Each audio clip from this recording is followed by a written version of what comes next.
Para to sa taong nagsilbi ng totoo. Galing Mindanao, puso ay totoo. Let's go. Ang aking presidente, taga Mindanao tunay. Unang Davao nyo sa palasyo inilagay. 6 na taon siya nagtrabaho, hindi nagreklamo. Kahit pagod, tuloy lang para sa Pilipino. Matapang siya, hindi umurong. Karapatan natin kanyang pinusong. Para sa masa, hindi elitista. Lumaban ng patas, hustisyang bayan. Kaya kaming mga OFW, proud na proud bilang isang Pilipino. Sa puso namin may nagmamahal. Pangulo namin totoo at radikal. Isang Davaoenyo, bayani sa masa.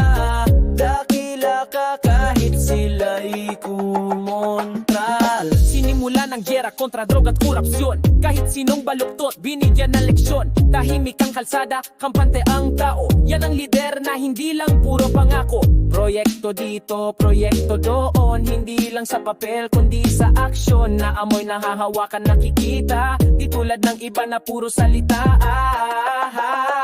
Kaya kaming mga OFW, proud na proud bilang isang Pilipino. Sa puso namin may nagmamahal. Pangulo namin totoo at radikal. Isang Davaoenyo, bayani sa masa. Dakila ka kahit sila'y kumontral. Ngunit anong ginawa nila? Dahil sa inggit at kasinungalingan siya'y kinutya. Kinidnap, pinakulong sa dahig, dinala. Bakit ganyan sa bayan nating ito? Matanda na siya, sana'y pahinga na. Ngunit katarungan ay tila nawawana. Di siya karapat dapat na tratuhin ng ganyan. Pangulong minahal ng taong bayan.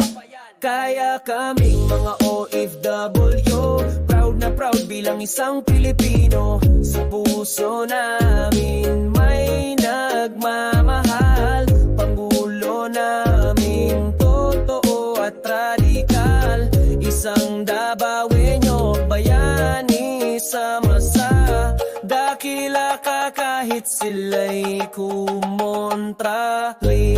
Sinabi sa banal na aklat, huwag mong gawin sa iba ang ayaw mo sa'yo.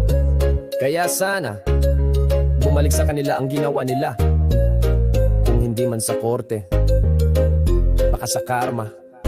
Saludo pa rin kami sa'yo, tatay, presidente naming tunay.